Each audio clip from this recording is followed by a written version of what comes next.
ورجعنا لكم بفيلم جديد وهو خلطبيطة بالصلصة. بيبدأ الفيلم ببيت صغير عايش فيه فار اسمه ريمي اللي بيتمتع بحاسة شم رهيبة وبيعرف إذا كان الأكل عليه سم ولا لأ، وعنده أخوه بينبهر بأي حاجة اسمه إيميل. مرة واحدة بيظهر أبو ريمي وبيقوله فيها إيه يعني إنك بتشم وبتعرف مكونات الأكل قبل ما تاكل. وقفه ريمي وقال له اوعى تاكل الأكل ده، وأخده معاه لمكان ولقى فيه سم. من وقتها وهو منبهر بيه وبدأ يشغله ويخليه يشم أكل العشيرة كلها ويعرف نضيف ولا لأ. بعدها ريمي اتكلم مع أبوه وقال له إحنا حرامية. رد وقال له إحنا بناخد الأكل اللي الناس بترميه يبقى مش حرامية. واختلفوا في وجهات النظر، وكان ريمي ما بيحبش ياكل زيهم، فقرر يدخل البيت وبدأ يشم ويقول البشر دول عايشين حلو قوي وبيكتشفوا حاجات وبيطبخوا. وشاف برنامج للشيف الفرنسي جوستو وكان بيتكلم عن الطبخ، وريمي عجبه الكلام بتاعه جدا. وقبل ما الست تاخد بالها منه طلع يجري وجاب عش الغراب وراح عند اخوه واخد منه الجبنه اللي معاه وقال له مع شويه روزماري من ده وهعمل لك شويه اكل تحفه. وطلعوا فوق البيت عشان يعمل الاكل بتاعه. مره واحده جت عاصفه ضربته هو واخوه. بعد ما وقع ريمي على الارض بدا يتذوق الاكل وطلع جامد جدا، وقال لاخوه ايميل طعمه حلو بس ناقص احط شويه زعفران، واكيد ده في المطبخ. بعد كده دخل ريمي وايميل المطبخ وبدا ريمي يبحث عن الزعفران في كل مكان، وفضل اخوه يقول له اخلص كده عشان ممكن تصحى. قال له ما تقلقش انا جيت هنا كتير جدا وعلى طول بتشغل برنامج الطبخ وبتنام. واول ما شاف جوستو بدا يتفرج عليه لحد ما عرف انه بقى 4 نجوم بسبب واحد فرنسي مشهور جدا بيقيم الاكل اسمه انطوان، وانه جوستو مات وهو زعلان على المطعم بتاعه. بعدها صاحبة البيت صحيت وراحت بسرعة وجابت بندقية وفضلت تضرب عليهم في كل مكان لحد ما السقف وقع واتكشف مكان العشيرة وبدأوا يهربوا في كل مكان. ومرة واحدة رجع ريمي وأخد معاه كتاب جوستو للطبخ وهرب بسرعة كبيرة، بس كان كله ركب المركبة وما قدرش يلحقهم ولقوا قدامه طريقين، وللأسف دخل الطريق الغلط وبعد عن أهله وراح مكان تاني خالص. بعد كام يوم بدأ يشم ويدور على أكل بسبب جوعه. لما لقى أكل وراح عشان ياكل اتخيل جوستو وإنه بيتكلم معاه وبيقول له الأكل ده مش مستواك أنت لازم تطبخ. راح كمل وفضل يدور على أكل في مكان تاني لحد ما طلع فوق بيت وشاف برج إيفل من بعيد وانبهر من جمال المكان. ومرة واحدة لقى نفسه جنب مطعم جوستو وقال لازم أدخل أشوفه. بعدين بننتقل للمطعم وبنشوف اللي ماسك المطعم الشيف سنيكر بيروح يقابل لينجويني وشغله عامل في المطعم. وبنشوف ان ريمي قاعد فوق بيتفرج على الطباخين وهم شغالين وفرحان جدا، وبيشوف لينجويني وهو بيحط حاجات كتير على الشوربه وبيبوظها واتعصب جدا لحد ما وقع في نص المطبخ وفضل يهرب من مكان لمكان عشان محدش يشوفه لحد ما وصل عند شباك. وقبل ما يهرب راح عند الشوربه وضاف عليها شويه مكونات لحد ما بقت جامده. وبالصدفه شافوا لينجويني ومسكه. بس مره واحده دخل الشيف سكينر وقال لهم الشوربه فين، ولقى لينجويني واقف جنب الحله. راح زعق له وقال له انت مالكش دعوه بالطبخ خالص. في الوقت ده جه واحد وقدمها خلاص وطلعت صحفيه وقابلت سكينر وقالت له دي خطيرة. راح سكينر عند لونجويني وقال له انت شكلك محظوظ قوي، هتطبخ الشوربة دي مرة تانية بس المرة دي هتكون تحت ملاحظتي. ومرة واحدة ظهر ريمي قدام سكينر راح ضربه وقدر لونجويني يمسكه وقال له اعمل فيه ايه. رد وقال له اقتله دلوقتي بس مش هنا عشان سمعة المكان. طلع لونجويني بسرعة وركب عجلته واخده على النهر، وقبل ما يرميه ضعف قدام نظراته وقال له انت وقعتني في مشكلة كبيرة وهيخلوني اطبخ الشوربة دي تاني وانا ما بعرفش اطبخ، وانت اللي عملت كل حاجة. حطيت ايه، روزماري ولا بهارات ولا ايه بالظبط؟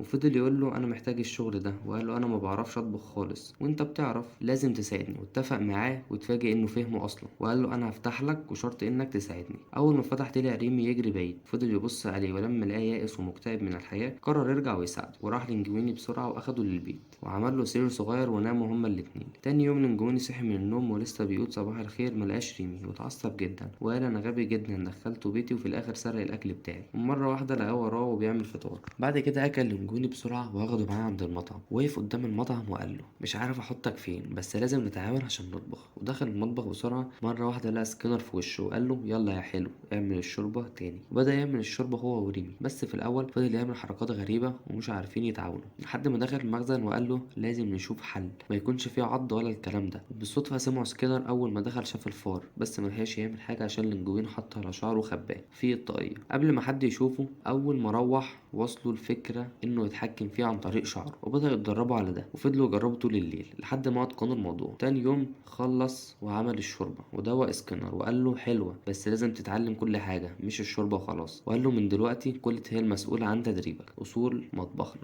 أول ما راح لها هددته وقالت له بص يالا وركز في كلامي أنا مش هضحي بشغلي عشانك فتشغل دماغك معايا كده وتتعلم. بعدها بنشوف سكينر وهو بيقرأ الجواب بتاع أم لينجويني وطلع مكتوب فيه إن لينجويني ابن جوستو وخاف جدا واتصل بالمحامي وقال له له ما تقلقش، اصلا ما فيش شبه بينهم. بعدها بنشوف ان كولت مبهدله لينجويني وبتعلمه اصول شغل الطبخ، واتكلمت معاه عن كل واحد في المطبخ ووصل هنا ازاي. بعدها بنشوف زباين في المطعم عارفين المنيو كله وطلبوا حاجه جديده من الشيف لينجويني مخصوص، وبدأ يحضر وصفه قديمه جدا بمساعده كولت. ومره واحده ريمي حط صوص خاص هو اللي عمله بدل القديم، واول ما طلع للناس رجع الجرسون بسرعه وقال لهم ان الناس انبهرت، وعندي 7 طلبات من الصنف ده دلوقتي. مش بس كده، ده باقي الزباين المطعم طلبوه. بعدها كلهم احتفلوا بيه، وطلع ريمي بره وأعطاه أكل وقال له أنت تعبت استريح شوية. وأثناء ما كان بياكل سمع صوت جنبه وخاف جدا ومسك سكينة، وفي الآخر طلع أخوه. أول ما لقاه بياكل أكل غريب قال له أنت في باريس ودي بلدي وأنا هروق عليك حالا. ودخل وفتح المخزن واخد منه شوية طعام وأكل أخوه. بعدها أخوه قال له تعالى معايا بسرعة، لسه بابا ما يعرفش إنك عايش. رد وقال له استنى شوية، أنا عندي شوية حاجات لازم أعملها. بعدها وافق وراح معاها عند العشيرة وعملوا احتفال برجوع ريمي ليهم مرة تانية. بعد كده قال لأبوه أنا كبرت ومش هعيش معاكم وأحاول أزوركم من وقت للتاني. ولما أبوه سأله عن السبب رد وقال له أنا مش عايز أعيش حياتي كلها وأنا بسرق يا بابا، عايز أخترع حاجة في الحياة. رد وقال له يا ابني ده كلام البشر مش كلامنا إحنا، مجرد فيران. رد وقال له يا بابا البشر مش وحشين زي ما أنت فاكر. راح قال له تعالى معايا وأخده معاه وقال له بص هناك كويس، وقال له ده نفس اللي هيحصل لأي حد فينا يقرب من البشر. بعدها قال لأبوه لا مش لازم نعيش كده ونموت في الآخر، أنا همشي يا بابا. ولما سأله هتروح فين رد وقال له رايح أعمل لنفسي مستقبل تاني غير الواقع. تاني يوم رجع للمطعم ولقى لينجويني نايم من كتر التعب. بعد كام يوم بدأ لينجويني يقع في حب كولت وبقت بيتعاملوا بلطافة. وبعد ما الشغل خلص أخدته كولت جولة بالموتوسيكل بتاعها. في الوقت ده وقع ريمي في الشارع والناس كانت هتقتله وبدأت تضربه لحد ما اختفى في مكان. بعدها رجع عند المطعم ولقى أخوه بينادي عليه وشاف معاه أصحابه كمان عشان يجيب لهم أكل. بدأ يزعل أخوه يقول له أنا قلت لك ما تجيبش سيرة لحد وأنت رايح تجيب لي أصحابك. رد وقال له ما كانش قصدي. بعدها دخل ريمي وشاف خزنة الأكل مقفولة بالقفل، فقرر يدخل المكتب وبدأ يدور على المفتاح. ومرة واحدة شاف ملف مكتوب عليه وصية، والفضول خلاه ياخده ويقرأ، وعرف إن لينجويني ابن جوستو وهو الملك الوحيد للمطعم ده. في نفس الوقت دخل سكينر عليه وبدأ يجري وراه في كل حتة وعملوا مطاردة جامدة جدا، وفي النهاية قدر ريمي يهرب ويوصل الرسالة عند لينجويني. بعدها بنشوف سكينر راجع، وأول ما دخل المكتب لقى لينجويني قاعد. راح قال له أنت بتعمل إيه هنا؟ اطلع بره مكتبي. ردت عليه كولت وضحكت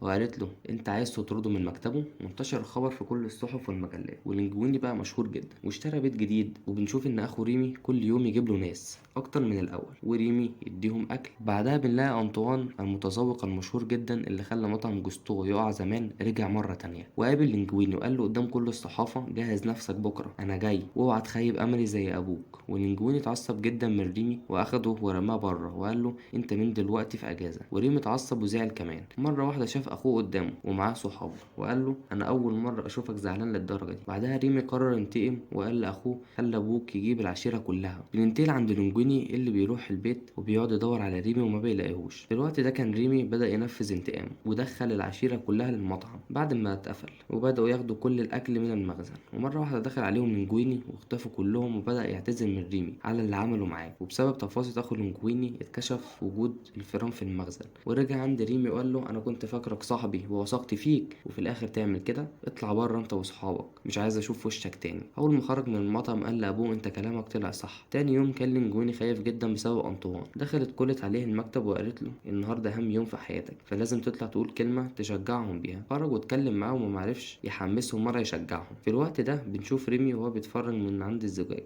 ولما نزل قدر سكينر يمسكه ويحبسه في القفص، واخوه شاف كل حاجة من بعيد. بعدها بنلاقي الجرسون داخل عند أنطوان وقال له تحب تطلب ايه؟ رد أنطوان وقال له بعد ما قرأت كل الكلام اللي مكتوب عن الطباخ الجديد بتاعكم عايز آكل حاجة على ذوقه. وقال له انتوا عليكوا الأكل وأنا عليا وجهة النظر والتقييم. بعدها بنشوف ريمي وهو قاعد زعلان في القفص، ومرة واحدة طلع أبوه وأخوه وأنقذوه. أول ما فتحوا القفص شكرهم جدا، بعدين طلع يجري على المطعم عشان يلحق لينجويني وينقذ مطعم جوستو. أول ما فتح باب المطبخ كلهم طلعوا يجروا عشان يقتلوه. راح لينجويني بسرعة البرق ووقف قدامهم وقال لهم اوعى حد يفكر يلمسه، هو ده الشيف يا جماعة أنا ما بعرفش أطبخ أصلا. بعدها قال لهم هو اللي بيتحكم في كل تصرفاتي. أول ما سمعوا كلامه كلهم خرجوا من المطعم حتى كولت حبيبته. بعد ما خرجت ومشيت بدأت تفكر وقررت ترجع مرة تانية وتساعده. بعدها بنلاقي لينجويني فقد الأمل في كل حاجة. في اللحظة دي ظهر أبو ريمي وكمان جاب العشيرة كلها معاه وقرر يساعد ريمي وهما اللي هيطبخوا، بس شافهم مشرف السلامة والتغذية وقبل ما يمشي هجموا عليه كلهم.